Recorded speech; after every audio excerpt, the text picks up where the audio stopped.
কৃষ্ণ দ্বিতীয় অধ্যায় সংখ্যাযোগ কথন দুলৰী।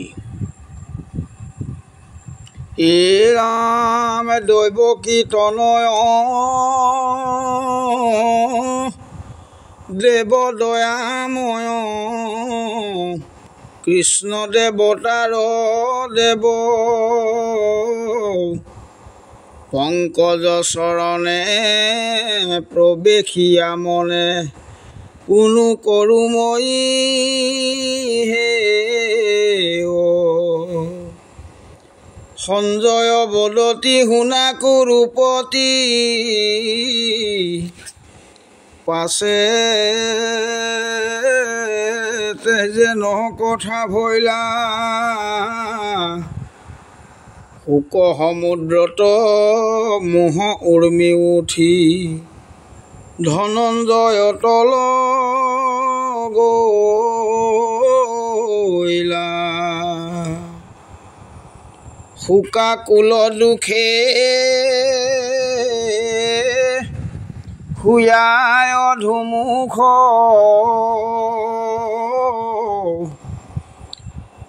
নে দুয়ো নেত্ৰে পৰে পানী কৃষ্ণ কৃপাময় সম্বুধি বুলয় অৰ্জুন কহেন বাণী শুনা হৈব হাচি ৰণ মধ্যে আখি শোকে ভৈলা মহাভয়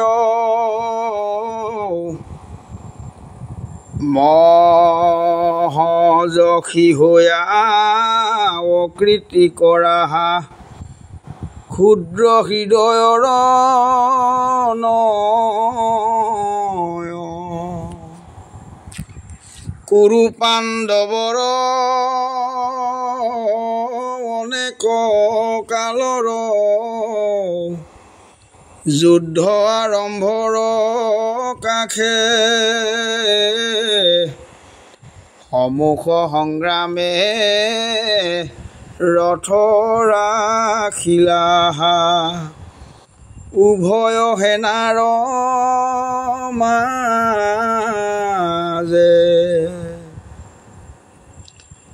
যত বীৰ বৰ পৃথিৱী ভিতৰ তোমাক গ্ৰত গণি সমুখ সংগ্ৰামে কোন বীৰ কান্দে নতু দেখি নতু শুনি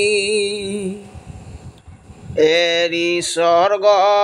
পথ সাধুৰ মত কৰা কৃতি নয় দুৰ্বলতা এৰি ধনুৰ ধৰি যুদ্ধে উঠা ধনঞ্জয় ৰাম সঞ্জয় বুলন্ত পৰমৰ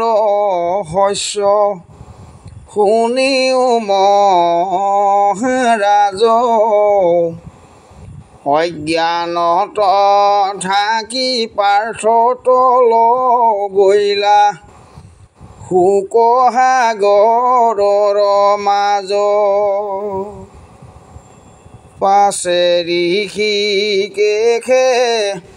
সাংখ্যায় উপদেশে অজ্ঞান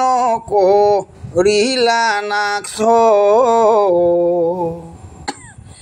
ঘোৰ অন্ধকাৰ অনেক কালৰ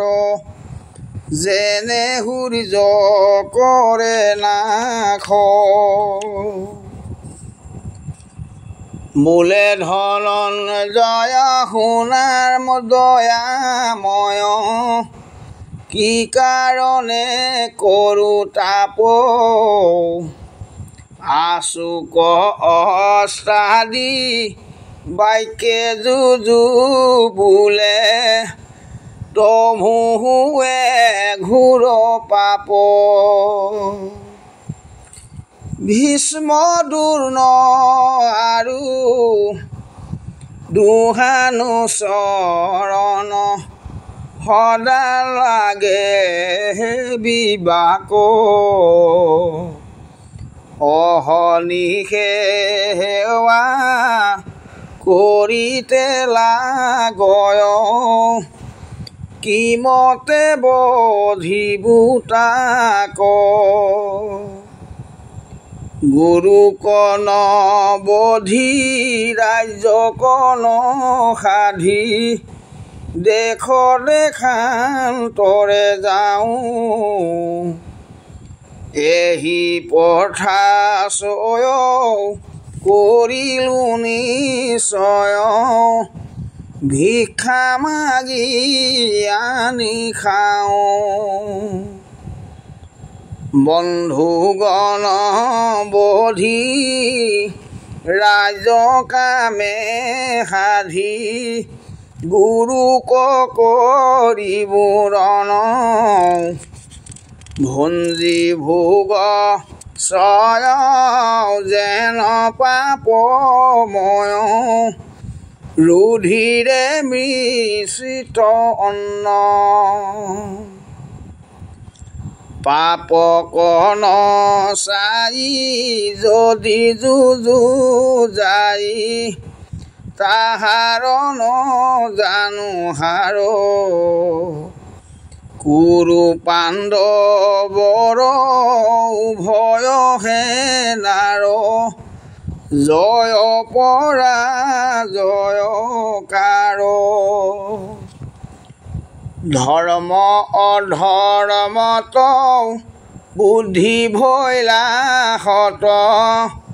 তোমাত পুছু বিশেষ যুদ্ধ ভিখাতন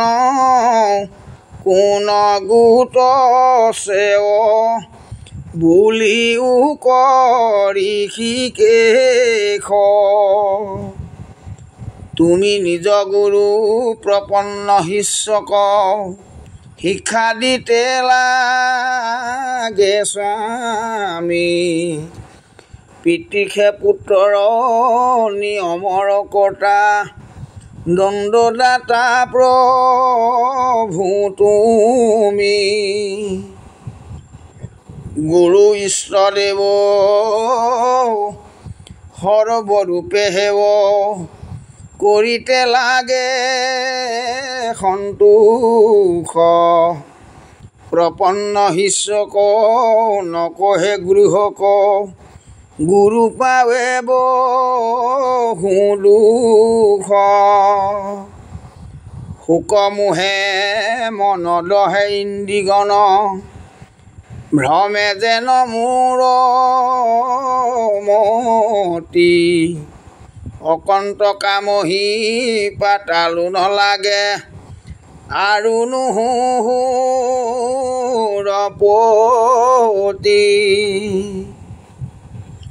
অনিমা কয়াদি পাওঁ অস্ত্ৰনিধি যদি পাওঁ সত্য লোক এতেকে কোবাই নেদেখো পায়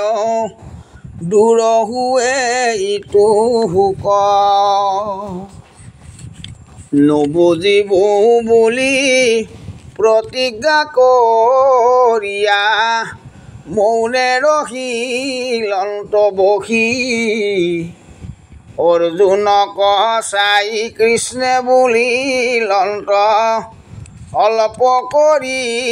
হাসি হাসি যত লোক নাই তাতে শোক কৰা মই সাবাধু বাৰম্বাৰ পণ্ডিত নাহাইছা বাদ মাত্ৰ কৰা প্ৰজ্ঞা ৰখা আপোনাৰ উবা শস্য সব্য হাঁচি মুখে পণ্ডিতালি কৰা পণ্ডিত কচাই তীৰ্থযাত্ৰা কালে ভগিনী হৰিলে তাতো কিছু দুখ নাই পুত্ৰ উপজিলে আনন্দ নকৰে মৰিলে নকৰে শোক মানয় অপমান যাৰ নাহি কয় পণ্ডিত বুলয় লোক মৰণ জীৱন সকলেখে ভ্ৰম দুখ সুখ যত ভাবে দেখে আত্ম পৰ বিদ্যা ভিতৰ অজ্ঞাননো গুচে যাৱে ৰাম পন্থে থাকে জৰি সৰ্পহে নপৰি পুৰুষে ভয় কপাৱে তৎকাল ভয় মনৰ সংশয় বিচাৰ নকৰে যাৱে এ ৰাম পাছে বিচাৰিয়া জিজ্ঞাসা কৰিয়া শনিত চাপিয়া তাৰ সৰ্প ভয় ভ্ৰম ভিন্দে দূৰ কৈল জৰি গছ মাত্ৰ হাৰ দেহৰ লগত আত্মাৰ মৰণ কহে অজ্ঞানৰ প্ৰায় ব্যাপক আত্মাক পৰিচ্ছেদ কৰে যাৰ আদি অন্ত নাই তুমি আমি আদি যত লোক দেখা আছিলো হবে পূৰ্বত সম্প্ৰতি বহি আছো বিদ্যমান থাকিব পাছকালত বুলিবাই ঈশ্বৰ জন্ম মৃত্যু শূন্য তুমি থাকা সৰ্বঠাই আন যত লোক কতো উপজয় কতো বা মৰিয়া যায় একে শৰীৰত বাল্য যুৱা জৰা শুৱে যেন পুৰুষৰ দেহ এৰি জীৱে আন দেহে জন্মে মৃত্যুহে সি পতন্তৰ যেন বাল্য দেহ ধৰি উপজয় যুৱা শুৱে মধ্যকালে বাল্য যুৱা দুয়ো স্থানান্তৰ হয় বৃদ্ধ অৱস্থাক পাইলে বাল্য যুৱা জৰা তিনিৰো অৱস্থা একে দেহে পাৰে লোক বাল্য গুচি যেবে যুৱাক পাৱয় তাত কোন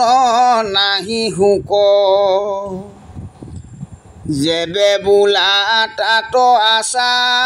আশ্ৰয় খাই খাতে শিশু গুচি যোৱা ভৈলো বাল্য যুৱা গুচি হেৰা বিধ ভৈলা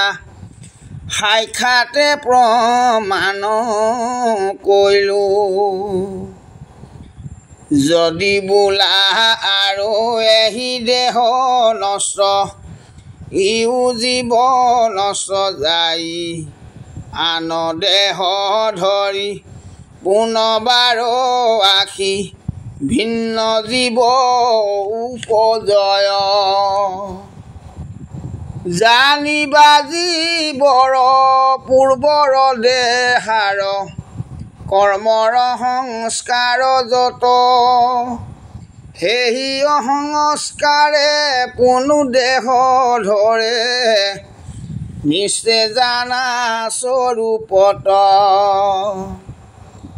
যেন শৰীৰৰ সৰ্পে কল্প এৰে জীৱৰ সীমত পুন পূৰ্ব সংস্কাৰে সেই জীৱ নোহে স্তন কপিয়াৱে কোন যেবে বোলা বাল্য যুৱা জৰা ভৈলে তিনি কাল স্মৰে মনে যেবে পূৰ্ব দেহ সংস্কাৰ অনুসয় উৎপত্তি প্ৰলয় কেনে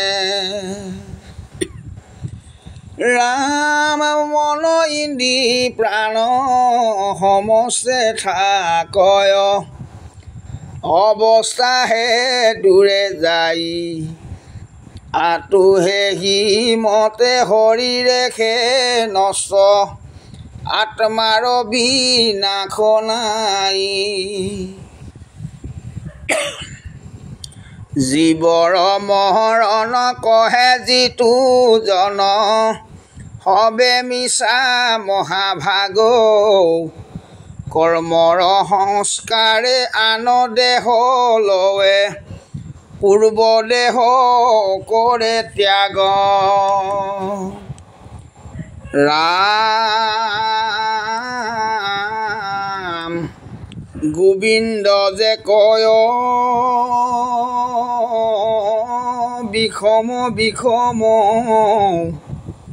মনে চিন্তাম ঘনে ঘন যেন বেচা নাৰী স্বামী থাকন্তেও পৰ পুৰুষত মন হেন জানি নৰ কৃষ্ণৰ চৰণ মধুপিয়া কৰ্ণ ভৰি কৃষ্ণ বিনে টান কোন আছে আন ডাকি বোলা হৰি